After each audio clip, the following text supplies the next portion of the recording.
lan moo tax nga amul jom. waaw parce que wax waru ko instant bi wax waru ko. lan moo ko war. noppi liggéey loolu la war a def.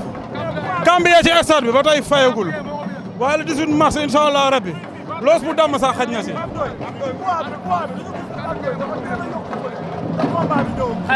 xale laa damay màgg ci kaw laa bëgg a dem. ci kaw laa bëgg a dem bëre yëg samay morom ndaanaan ci kaw laa bëgg a bëre jël ah